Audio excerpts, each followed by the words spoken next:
Betting apps పై రేవంత్ సర్కార్ దూకుడు ప్రదర్శిస్తోంది. Betting apps ను అరికట్టేందుకు సిట్ దర్యాప్తును ఏర్పాటు చేసింది. ఇక సిట్ బృందానికి ఐజీ రమేష్ నేతృత్వం వహించబోతున్నారు. అలాగే ఇక దాదాపు 5 ఉన్నతాధికారులు సిట్ బృందంలో పనిచేయబోతున్నారు. ఎస్పీలు సింధు శర్మ, వెంకటలక్ష్మి లాంటి ఐపీఎస్ అధికారులు కూడా ఇందులో ఈ దర్యాప్తు సంస్థలో భాగంగా ఉన్నారు. మరోవైపు ఇప్పటికే 2 కేసులు నమోదు చేశారు. సిట్ దర్యాప్తులో భాగంగా గతంలో 25 కేసులు నమోదయ్యాయి సెలబ్రిటీస్పై. పంజగుట్ట మియాపూర్ పోలీస్ స్టేషన్లో ఈ కేసులు నమోదైనట్టు తెలిసింది.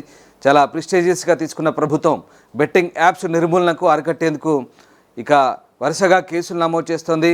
దీనికి గాను సిట్ దర్యాప్తు బృందాన్ని ఏర్పాటు చేసింది. తాజాగా ఈ బృందానికి ఐజీ ఎం రమేష్ నేతృత్వం వహించబోతున్నారు. ఇక బెట్టింగ్ ఆట కట్టించేందుకైతే ప్రభుత్వం దూకుడు ప్రదర్శిస్తోంది. రైట్, మా ప్రతినిధి శ్రీశైలం ఉన్నారు. శ్రీశైలం, బెట్టింగ్ యాప్స్ అరికట్టేందుకు ప్రభుత్వం సిట్ ఏర్పాటు చేసింది. సో ఈ సిట్ పనితీరు ఎలా ఉండబోతుంది, ఎలాంటి కార్యకలాపాలతో సిట్ దర్యాప్తు సాగబోతుంది? ఎగ్జాక్ట్లీ రామదాస్, బెట్టింగ్ యాప్స్ వ్యవహారాన్ని పూర్తి స్థాయిలో దర్యాప్తు చేయడానికి రాష్ట్ర ప్రభుత్వం ఏర్పాటు చేసిన ప్రత్యేక దర్యాప్తు బృందానికి సిట్ అధిపతిగా ఐజీ ఎం రమేష్ పేరు ఖరారైంది. ఈ మేరకు డీజీపీ డాక్టర్ జితేందర్ ఆదివారం ఉత్తర్వులు జారీ చేశారు.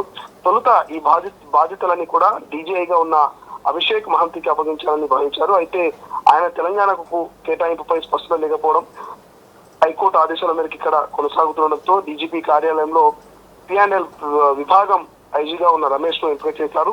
విదేశీ లింకులతో పాటు ఇతర కీలక అంశాలలో ముడిపడినటువంటి బెట్టింగ్ యాప్స్ కి దర్యాప్తు సుదీర్ఘకాలం కొనసాగే అవకాశం ఉంది. ఈలోపు అభిషేక్ మహంతికి వ్యతిరేకంగా క్యాట్ ఉత్తర్వులు వస్తే ఆ ప్రభావం కేసుల దగ్గరపై పడుతుందని డీజీపీ కార్యాలయం భావించింది.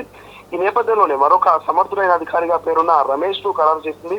సిట్లో intelligence SP CH Sindhu Sharma, CID SP K Venkatalakshmi, Cyberabad లో పనిచేస్తున్న అదనపు SP S Chandrakant, CID DSP Shankar సభ్యులుగా ఉన్నారు. ఈ కేసు దర్యాప్తులకు అవసరమైనటువంటి ఇతర అధికారులను సిట్ ఎంపిక చేయనుంది. దీంతో పాటు ఆర్థిక నిపుణులు, న్యాయాధికారులు, ఆడిటర్లు, ఫోరెన్సిక్ ఇన్వెస్టిగేషన్ నిపుణులు, తదితరులను సిఐడి అదనపు డీజీ అనుమతులతో నియమించుకునే అవకాశం ఉంది. రామదాస్, ఈ సిట్ కేవలం కేసుని దర్యాప్తు చేయడం మాత్రమే కాకుండా బెట్టింగ్ యాప్స్ తీరుతెన్నులు, వ్యవహారాలను సమగ్రంగా అధ్యయనం చేసి వీటిని నిరోధించడానికి తీసుకోవాల్సినటువంటి చర్యలను సిఫారసు చేస్తున్నట్లు తెలుస్తుంది.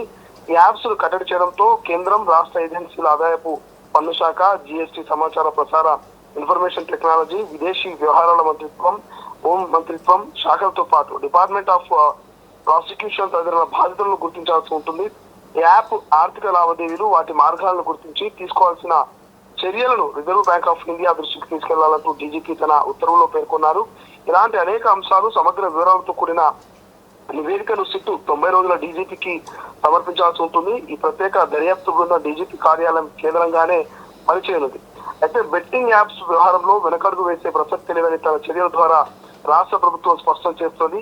వీటిని ప్రమోట్ చేస్తున్న వారిపైన చర్యలు తప్పవని హెచ్చరిస్తున్నారు. ఇలాంటి యాప్స్ ను రాష్ట్రంలో అనుమతించేది లేదని ఇప్పటికే సీఎం రేవంత్ రెడ్డి అసెంబ్లీ సాక్షిగా ప్రకటించారు.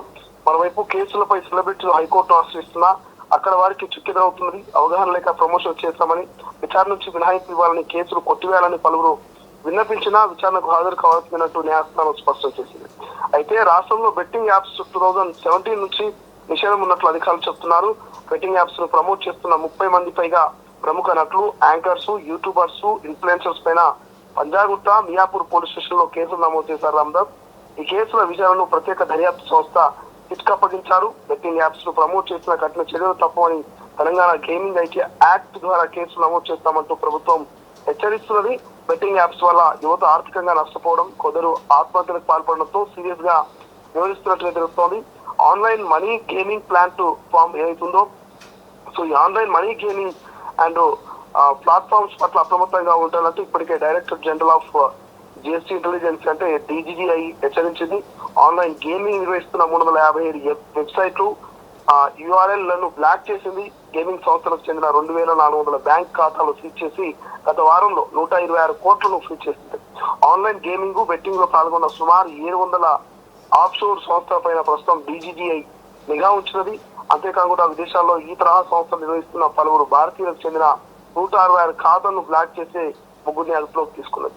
ఇక ఆన్లైన్ బెట్టింగ్ యాప్స్ వల్ల దేశ భద్రతకు ప్రమాదమని నిఘా సంస్థలు హెచ్చరిస్తున్నాయి. రామ్దాస్, బెట్టింగ్ యాప్స్ వల్ల వచ్చిన డబ్బులను కొన్ని సంస్థలు ఉగ్రవాద సంస్థలకు చేరవేస్తున్నాయని తెలుపుతూ పన్ను ఎగవేత మనీ లాండరింగ్ కార్యకలాపాలను అరికట్టడానికి చేపడుతున్నటువంటి చర్యలు ఈ విషయాలు బయటకు వస్తా ఉన్నాయి. ఆన్లైన్ గేమింగ్ యాప్స్ ను వినియోగించడంపై డౌన్లోడ్ చేసుకునే క్రమంలో జాగ్రత్త వహించాల్సిన పబ్లిక్ అడ్వైజర్లు సూచిస్తున్నాయి. యాప్స్ డౌన్లోడ్ చేసుకునే క్రమంలో వ్యక్తిగత డేటా చోరీకి గురవుతుందని, అది పౌర సరఫరాల భద్రతను కూడా ప్రమాదంగా మారుతున్నట్టు డీజీఎస్పీ హెచ్చరిస్తున్నది. ఆన్లైన్ మోసాలను గుర్తించినట్లయితే cyber crime help line number 1930కు డయల్ చేసి ఇన్ఫర్మేషన్ ఇవ్వాలంటూ ఎప్పటికప్పుడు ప్రజల్ని అప్రమత్తం చేస్తుంది. మరోవైపు బెట్టింగ్ యాప్స్ నియంత్రణకు జియో ఫైనాన్సింగ్ టెక్నాలజీ వినియోగిస్తున్న రాందాస్. గేమింగ్ యాక్ట్ ప్రకారం 2015 నుంచి ఆన్లైన్ గేమింగ్ బెట్టింగ్ యాప్స్ ను రాష్ట్రంలో నిషేధించారు. దేశవ్యాప్తంగా 9 రాష్ట్రాల్లో ఈ నిషేధం ఉంది. ఇప్పటికే 133 కంపెనీలకు నోటీసులు ఇచ్చారు. 2022 నుంచి రాష్ట్ర వ్యాప్తంగా బెట్టింగ్ యాప్స్ పై 797 కేసులు నమోదు చేశారు.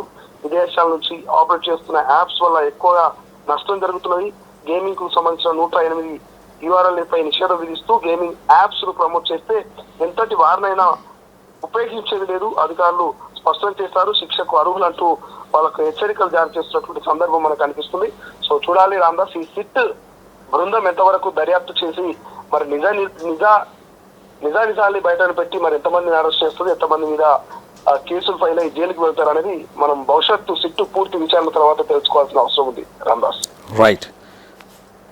బెట్టింగ్ యాప్స్పై ఉక్కుపాదం మోపుతుంది ప్రభుత్వం, చాలా దూకుడు ప్రదర్శిస్తోంది. సిట్ ఏర్పాటు చేశారు. ఈ స్పెషల్ ఇన్వెస్టిగేషన్ టీంలో ఉన్నతాధికారులు 5 ఉండబోతున్నారు. ఎస్పీలు సింధు శర్మ, వెంకటలక్ష్మి, అలాగే ఇతర అధికారులు ఉన్నారు. 90 రోజుల్లో సమగ్ర నివేదిక ఇవ్వాలంటూ ప్రభుత్వం ఆదేశించింది. ఇప్పటికే బెట్టింగ్ యాప్స్పై పంజాగుట్ట, మియాపూర్లో కేసులు నమోదయ్యాయి. 25 మంది సెలబ్రిటీలపై కేసులు కూడా నమోదు చేసింది ప్రభుత్వం.